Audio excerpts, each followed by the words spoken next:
अस्सलाम वालेकुम व्यूवर्स, कैसे हैं आप लोग। उम्मीद है कि आप सब खैरियत से होंगे।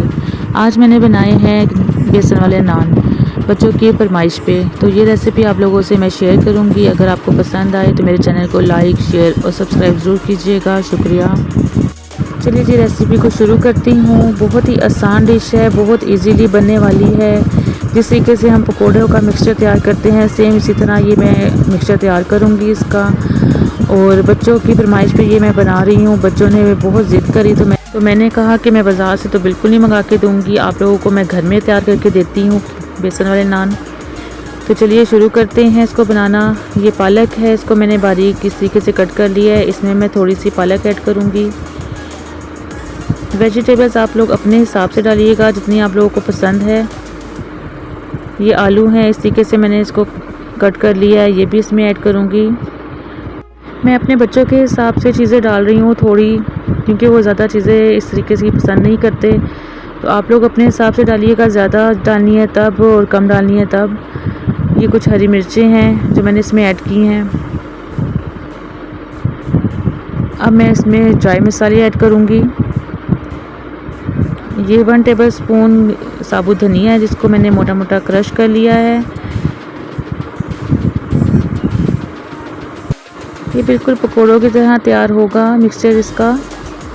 इसमें मैं अब 1/2 टीस्पून हल्दी ऐड करूँगी।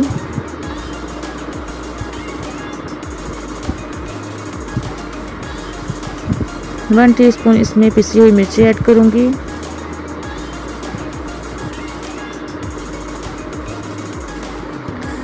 वन टेबलस्पून इसमें नमक दिया है।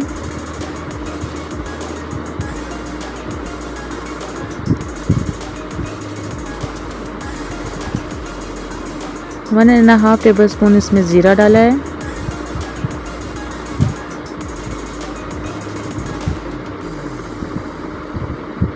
आप लोग स्पाइस अपने हिसाब से रखिएगा।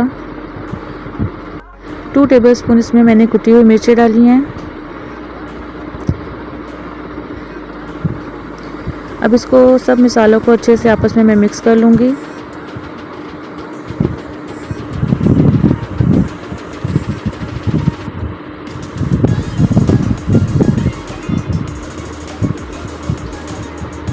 बारिश का मौसम है, आजकल बारिशें बहुत हो रही हैं, तो इस तरह की चीज़ें बच्चों को, बड़ों को, सबको बहुत पसंद आती हैं। आप लोग अपने घर में बनाया करें। ये देखिए, मैं इसमें थोड़ा थोड़ा पानी ऐड करती जाऊंगी और इसका मिक्सचर तैयार कर लूँगी।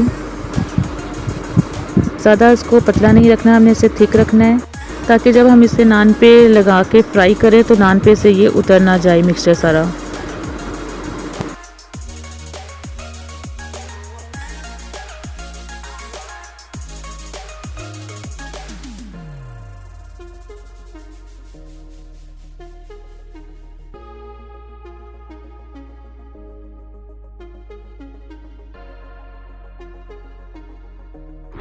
ये देखिए व्यूवर्स, जो मिक्सचर है पकोड़ों का हमारा रेडी हो गया है। इस तरीके से आपने इसको गाढ़ा रखना है, इससे पतला ना हो। अब मैं इसको साइड पे कर देती हूँ और कढ़ाई रख देती हूँ चूल्हे पे, ताकि हमारा जो ऑयल है वो अच्छा सा गर्म हो जाए। आप लोग चाहें तो फ्राई पैन पे भी आप इसको फ्राई कर सकते हैं नान को। चलिए जी, अब मैं नान के ऊपर मिक्सचर लगाती हूँ। ये देखिए व्यूअर, इस तरीके से आपने सारा मिक्सचर जो है नान के ऊपर लगा देना है बहुत अच्छे से। किनारों पे सब जगह आपने मिक्सचर को लगाना है। इसी तरीके से मैं सारे नान रेडी करके रख लूँगी पहले से, और फिर 1 बाय 1 करके इसको मैं फ्राई करूँगी।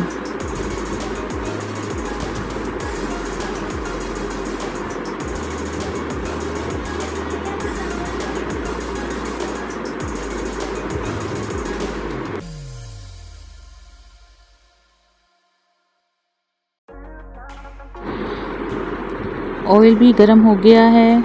इस तरह से मैं थोड़ा सा बैटर डाल के इसमें चेक कर लिया था कि कितना गर्म हुआ है, क्योंकि ऑयल गर्म होना चाहिए तेज़ नान फ्राई करने के लिए। इस तरीके से मैं नान को ऑयल में रखूँगी। ये देखिए, बड़े आराम से, बड़े एहतियात के साथ आपने इसको फ्राई करना है। इसको 5 मिनट के लिए इसी तरह आप एक साइड से पकाएंगे।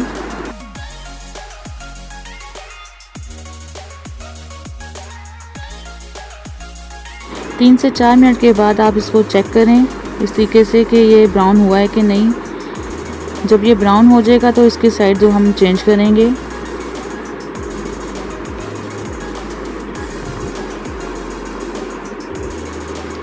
देखिए व्यूअर्स, ये एक साइड से अच्छा सा ब्राउन हो गया है सारा, कितना अच्छा फ्राई हुआ है देखिए आप। दूसरी साइड से भी थोड़ा ब्राउन हो जाए तो फिर मैं इसको निकाल लूँगी। ये देखिए ये नान तैयार हो गया है।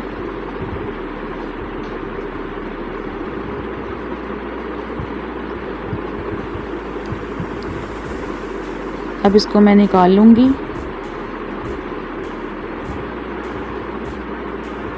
देखिए कितना ज़बरदस्त क्रिस्पी नान तैयार हुआ है।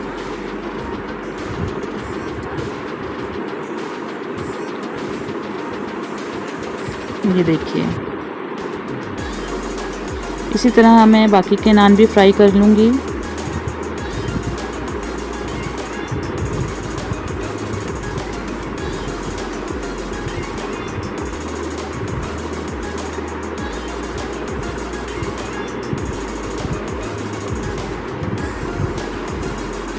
ये देखिए व्यूअर्स, बहुत ही यम्मी और क्रिस्पी नान तैयार हुए हैं। आप लोग अपने घर में ज़रूर बनाएं, ज़रूर ट्राई करें ये। अगर आपको मेरी ये रेसिपी पसंद आए तो मेरे चैनल को लाइक, शेयर और सब्सक्राइब ज़रूर कीजिएगा। ओके जी, अल्लाह हाफिज़।